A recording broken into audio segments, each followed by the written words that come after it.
नाजरीन आदाब, उर्दू लाइव के इस नए शुमारे में आप सभी का इस्तकबाल है। मिर्जा गालिब का जिक्र करते हुए मशहूर शायर अल्ताफ हुसैन हाली ने कहा था कि हिंदुस्तान में, बल्कि अब यूं कहें कि इस बर्रे सगीर में 3 ऐसे शायर हुए हैं जिन्हें जामे सिफात कहा जाएगा। जामे सिफात मीन्स मल्टी फैसेटेड पर्सनैलिटी। एक तो मिर्जा गालिब थे जो कि फारसी और उर्दू में शायरी किया करते थे। दूसरा नाम जो हाली ने लिया वो फैजी का था जो कि पर्शियन में शायरी करते थे और दरबार अकबरी में 9 रत्नों में से एक थे। तीसरा और अहम नाम जो हाली ने बताया, आज हम उसी शख्स के बारे में गुफ्तगू करेंगे और उस अजीम और करिश्माई शख्स का नाम है अमीर खुसरो। खुसरो बैक वक्त शायर, सूफी और मौसीकी कार थे। उन्होंने शायरी और मौसीकी के मैदान में कई इजाद भी किए। वो फारसी और हिंदवी में शायरी किया करते थे। उनकी पैदाइश 1253 में पटियाली में हुई जो कि अभी के यूपी में है। उनके वालिद एक तुर्क और वालदा हिंदू राजपूत थी। बहुत कम उम्र से ही वो फिलबदी शायरी किया करते थे। एक बार का वाक़या है कि जब वो गर्मी के दिनों में बाहर जा रहे थे, उन्हें प्यास लगी।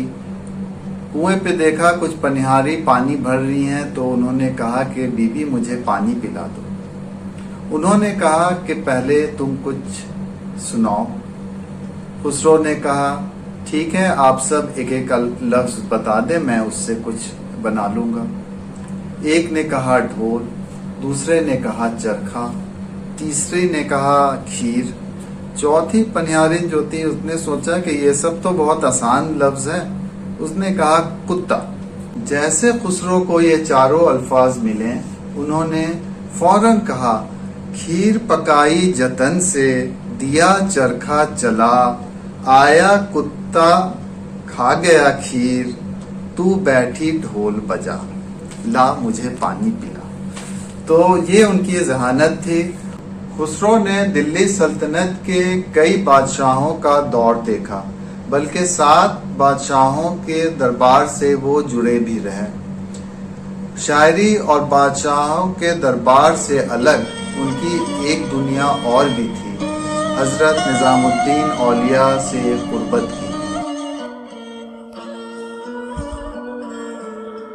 शीरीन सुखन तूतिए हिंद अबुल हसन यमीनुद्दीन खुसरो, जिन्हें हम सब हजरत अमीर खुसरो के नाम से जानते हैं। उनके बारे में एक मशहूर वाक़या है। एक बार की बात है कि हजरत अमीर खुसरो के उस्ताद, उनके पीर हजरत निजामुद्दीन औलिया एक दफ़ा बीमार पड़े। हजरत अमीर खुसरो उनके घर उनकी पुरसा हाल के लिए जाते थे। उन्हें बीमारी की हालत में जी बहलाने के लिए तरह तरह की दास्तानें सुनाते। दास्तानें किस्सा 4 दरवेश। खुसरो दास्तां बयान करते रहते और हजरत निजामुद्दीन औलिया सुनते रहते। रफ्ता रफ्ता हजरत निजामुद्दीन औलिया की तबीयत बहाल होने लगी और जब वो सेहतयाब हो गए, तब उन्होंने हजरत अमीर खुसरो को दिल से ये दुआ दी कि ए खुसरो, तुम्हारी दास्तानों को जो सुने उसे सुकून मिले, जिसे राह की तलाश हो उसे रास्ता मिले, जो अंधेरों में हो उसे रोशनी मिले। तुम्हारी ये दास्तानें हमेशा हमेशा लोग सुनते रहें और सुनाते रहें।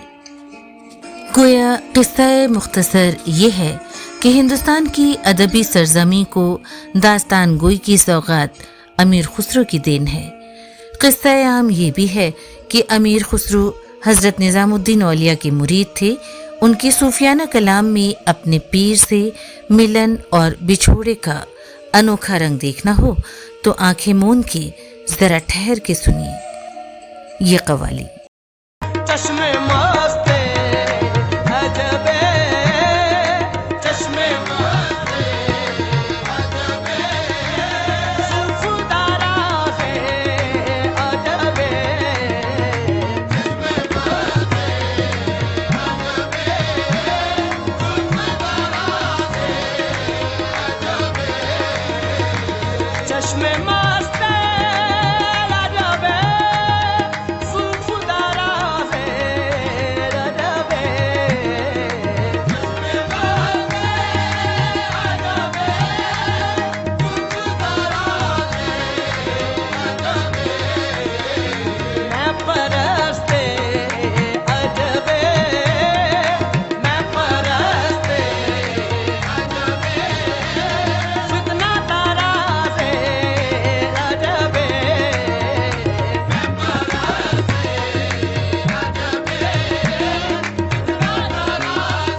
अमीर खुसरो के दोस्त ताजुद्दीन बाबर ने अमीर खुसरो के बिखरे हुए कलाम को मोती की तरह समेटकर एक दीवान की शक्ल में छपवा दिया।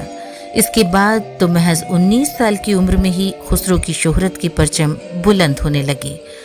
हिंदुस्तान की बादशाहत और तारीख करवटें बदलती रही और अमीर खुसरो हर दरबार की जीनत बनते रहे। आज से 800 बरस पहले के हिंदुस्तान की अदबी तस्वीर आज हमें अमीर खुसरो की नज़र से देखने की खुशकिस्मती हासिल है। अमीर खुसरो ने अपनी मसनवी में 12 ज़ुबानों का जिक्र किया है। अमीर खुसरो ने कई सिमत, कई चीज़ों को याद भी किया। उसमें तबला भी है, सितार भी है, ख्याल गायकी भी है। उन्होंने सजेला, सुहेला, पहेली, नक्श गुल, मसनवियाँ भी लिखी। आज रंग है री माँ रंग है री, आज रंग है री माँ रंग है री, आज रंग है री माँ रंग है री, मोरे ख्वाजा के हर रंग है री, आज रंग है री माँ रंग है री, मोरे ख्वाजा के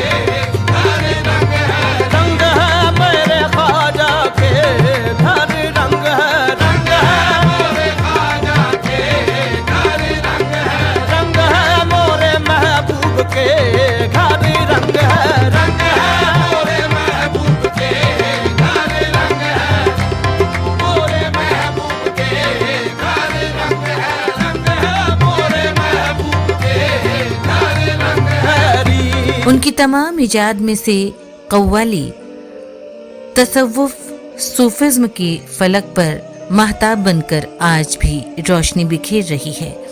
अमीर खुसरो अपनी शायरी पहले हजरत निजामुद्दीन औलिया को सुनाते थे, फिर बादशाह के दरबार में सुनाते थे। इसी बीच अरब से फतवा आ गया कि ये सब गैर इस्लामिक है। इस बीच खुसरो ने दरबार आम में एक बंदिश पेश करने की दरख्वास्त की। मन कुंतु मौला फा अलीयुन मौला।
इस तरह सूफियों में आला सूफी, उर्दू और हिंदी के बानी अमीर खुसरो की ज़ुबान रेख्ता की खुशबू सरहदों के पार तक फैली। आज भी जब किसी बेटी का ब्याह रचाया जाता है तो खुसरो का ये कलाम बरबस लोगों के होंठों पर आ जाता है। काहे को ब्याही विदेश, अरे लखिया बाबुल मोरे, काहे को ब्याहे विदेश, अरे लखिया बाबुल मोरे, काहे को ब्याहे विदेश। हम तो बाबुल तोरे बेले की कलियां, हम तो बाबुल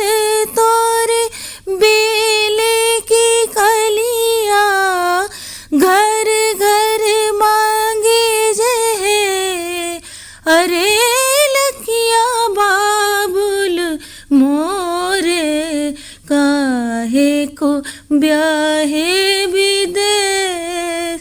अरे लखिया बाबुल मोरे काहे को ब्याही विदेश। हम तो बाबुल तोरे पिंजरे की चिड़िया, हम तो बाबुल तोरे पिंजरे की चिड़िया।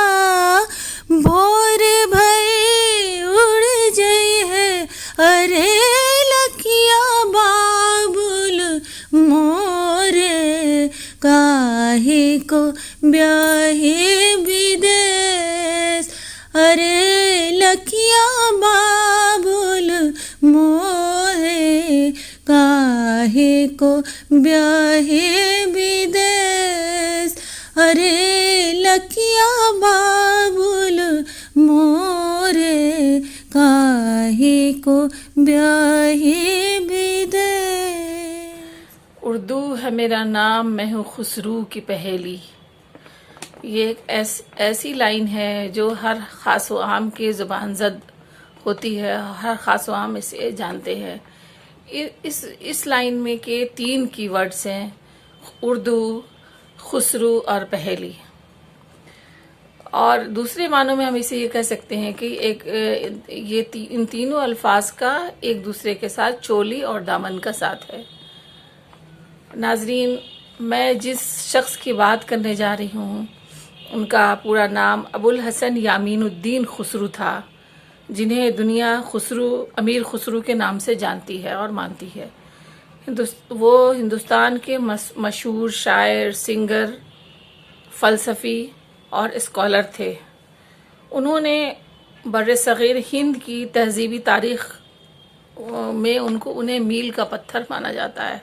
शुरू में तो शायरी फ़ारसी ज़बान में की और बाद में उन्होंने हिंदवी ज़बान की भी बुनियाद डाली, जो मुख्तलिफ़ ज़बानों का मुरक्कब है।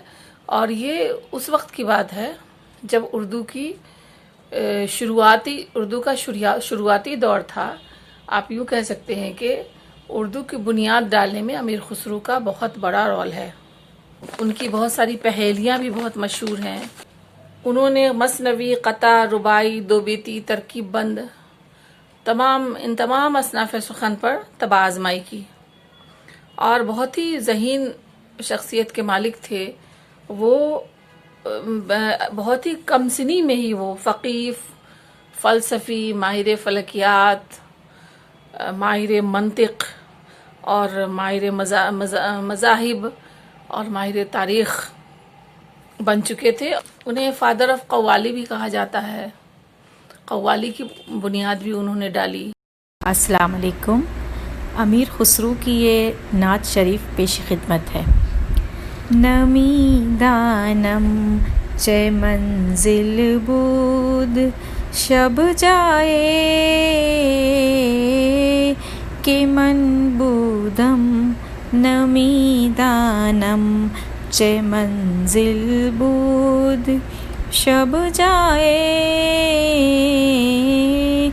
कि मन बूदम बहर सू रक़्से बिस्मिल बूद बहर सू रक़्से बिस्मिल बूद शब जाए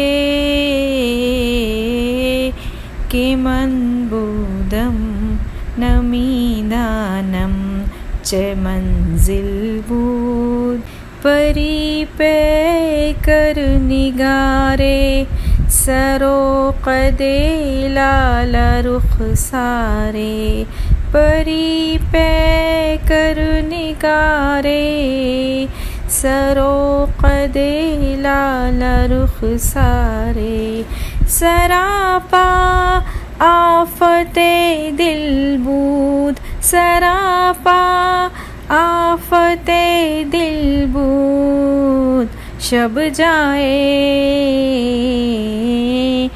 कि मन बूदम नमी दानम चे मंजिल बूद खुदा खुद मीर मजलिस बूद अंदर लामका खुसरो खुदा खुद मीर मजलिस बूद अंदर लामका खुसरो मुहम्मद शम्मे महफिल बूद मुहम्मद शम्मे महफिल बूद शब जाए के मन बूदम नमीदानम च मंजिल बूद शब जाए के मन बूदम नमीदानम च मंजिल बूद। हमारे यहाँ उर्दू और हिंदी के कहना चाहिए डेवलपमेंट में या उसके विकास में हिंदुओं और मुसलमानों ने एक साथ हिस्सा लिया था। शुरू में आप देखें मेडिवल एजेस में जो नाम हमें मिलते हैं, मिसाल के तौर पर उर्दू का पहला शायर अमीर खुसरो, जो उर्दू का भी शायर पहला कहा जाता है, हिंदी का भी पहला शायर कहा जाता है, और जिसकी भाषा जो है उर्दू और हिंदी दोनों के यानी कहना चाहिए कि विरसे का, दोनों की विरासत का एक तौर पर हिस्सा बनती। तो हजरत अमीर खुसरो की पूरी भाषा जो उनके नाम से बहुत सी शायरी जो मशहूर है, अब उनकी कौन सी है कौन सी नहीं है ये भी कंट्रोवर्सी है, अलग है। लेकिन सखी पिया को जो मैं न देखूं तो कैसे काटूं अंधेरी रतियां, ये मिसरा है। मिसाल के तौर पर फर्स्ट लाइन उसकी यह है कि ज़ेहाल मिस्की मकुम तगाफुल किताब हिजना नजारा मैजा सखी पिया को जो मैंने देखूं तो कैसे काटूं अंधेरी रतियां। यानी एक कहना चाहिए कि एक दो भाषाओं में या दो कल्चर्स में कहना चाहिए 12th और 13th सेंचुरी एडी में वो एक तरीके का एक नया समझौता हो रहा था, उससे एक नई परंपरा पैदा हुई जिसको हम कहते हैं इंडो मुस्लिम परंपरा। यानी उस परंपरा को इसलिए ज्यादा मैं चाहता हूं कि उर्दू और हिंदी दोनों के स्टूडेंट्स को जोर देना चाहिए कि इस परंपरा में जो एक तरह का कहना चाहिए कि उदारवादिता जो मिलती है, जो रवादारी मिलती है, जो एक्सेप्टेंस मिलती है चीजों को, डिफरेंट चीजों को, विभिन्न चीजों को एक साथ कबूल कर स्वीकार करने की, वो बहुत गैर मामूली है। एक सिर्फ रुबाई सुनाता हूं, गुजरी, दूध बेचने वाली, दही बेचने वाली, फारसी में है। और देखिए हिंदी इसमें या उर्दू कैसे मिली है। Urdu is hybrid language, Rekhta hybrid. अब गौर कीजिएगा लफ्जों पर। गुजरी के तू दर हुस्नो लताफत चू मही, ऐ गुजरी तू हुस्न में, सुंदरता में और लताफत में चांद की तरह लगती है। देगे दही, ये दही की देग जो तू सर पे उठाए फिरती है, बरसरे तो चत्रे शही, शाही ताज की तरह लगती है। आज हर दो लबत, दोनों होठों से तुम्हारी तंदो शकर मीर इज्जत मिठास टपकती है। आशिक हो रहे हैं उस पर। चौथा मिसरा जो रुबाई की जान होता है, हर गाह बगोई हर गली में से गुजरती है और आवाज लगाती है, हर गाह बगोई के दही ले हो दही। ये फारसी की रुबाई में दही, दिल्ली का दही ले हो दही 13th 14th सेंचुरी में कहां से आ गया। और फारसी और हिंदवी लफ्ज मिल गए। ज़िहाल मिस्के मकुन तगाफुल दुराए नैना बनाए बतिया किताब हिजरा नदार में जा न ले हुकाहे लगाए छतिया ज़िहाल मिस्के मकुन तगाफुल दुराए नैना बनाए बतिया। हज़रत अमीर खुसरो ने अपने दिल में एक रुबाई कही थी फारसी में, तो शाहे के बर ऐवान कसरत कबूतर गर नशीनत बास गर्दद, गरीब मुस्तमंदे बर दर आयत बयाद अंदरू या बास गर्दद। हज़रत अमीर खुसरो ने अपने फ़ारसी की रुबाई में ये कहा था कि तुम अगर एक ऐसे शहनशाह हो कि तुम्हारे शाही किले के किंगूरे के ऊपर कबूतर बैठे तो बास बन के उड़ने लगे, तो मैं एक गरीब हाजितमंद तुम्हारे दरवाजे पर आया हूँ, मेरे लिए हुक्म दो कि मैं अंदर आ जाऊँ या वापस चला जाऊँ। तो ये सवाल उनके दिल में था और पर्चे में लिख के अंदर भेजना चाहते थे कि हज़रत महबूब ने जवाब भिजवा दिया और जवाब में खादिम ने ये आन के सुनाया कि बेआयद अंदरू मर्द हकीकत के बामा यक नफस हमराज गर्दद, अगर अबला बूदा मर्द नादा अज़ां राहे के आमद बाज गर्दद। हज़रत महबूब ने यह फरमाया कि अंदर आ जाए, हकीकत में अगर मैदान का मर्द है तो कुछ देर के लिए हमारा हमराज बन जाए, और अगर कमसिन है, नादान है, नासमझ है तो जिस रास्ते से आया है उसी रास्ते से वापस लौट जाए। जब ये शेर हज़रत अमीर खुसरो ने सुना तो उनकी तो एक शर्त थी कि इसी काबिलाना अंदाज में वो जवाब चाहते थे। जब काबिलाना अंदाज में जवाब भी देखा, काबिलियत भी देख ली, तो साथ साथ करामत भी देखने को मिली कि अभी तो शेर अंदर पहुंचने नहीं पाया था कि जवाब अंदर से वापस आ गया। तो वो जब उन्होंने ये काबिलियत और करामत दोनों देखी तो हज़रत के कदमों में अंदर जाके गिर गए और ये कहा कि खुसरो को अपना मुरीद कर लीजिए और खुसरो को अपनी ग़ुलामी में हमेशा के लिए कबूल फरमा लीजिए। वो निज़ामुद्दीन औलिया के बहुत ही अजीज़ शागिर्द थे और निज़ामुद्दीन औलिया के मुरीद थे और हज़रत निज़ामुद्दीन औलिया रहमतुल्लाह अलैह उन्हें बहुत ही अजीज़ रखते थे और बहुत ही उनसे शौक़ थे। हज़रत निज़ामुद्दीन औलिया का जो दबदबा था कि लोगों को उनके सामने बोलने की हिम्मत नहीं होती थी, लेकिन ये उनसे बहुत ज़्यादा ही करीब थे और वो उनसे कुछ भी तबादले ख्याल कर सकते थे, करने की हिम्मत रखते थे, इसलिए कि वो उन्हें बहुत पसंद करते थे।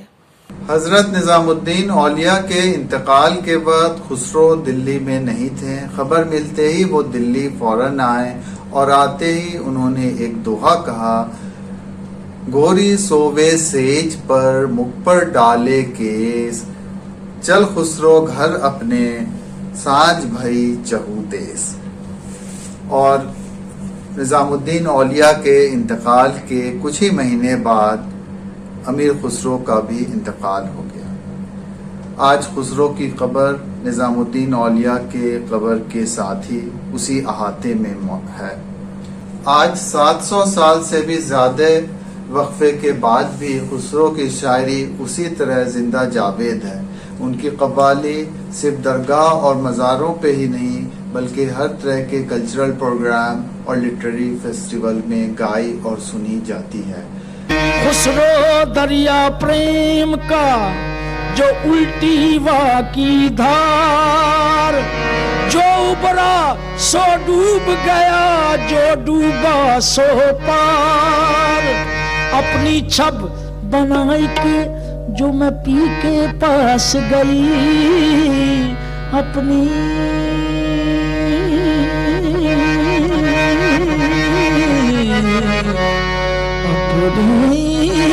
छब बनाए के जो मैं पी के पास गई। छब देखी जब पिया की मोहे अपनी भूल गई। छाप तिलक सब छीन रे, छाप तिलक सब छीन रे, मुझसे नैना मिलाई थे। छाप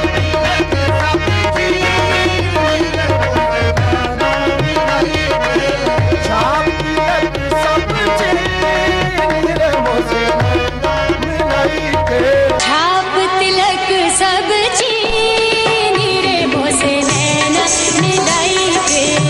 छाप तिलक सब छीन रे, मोसे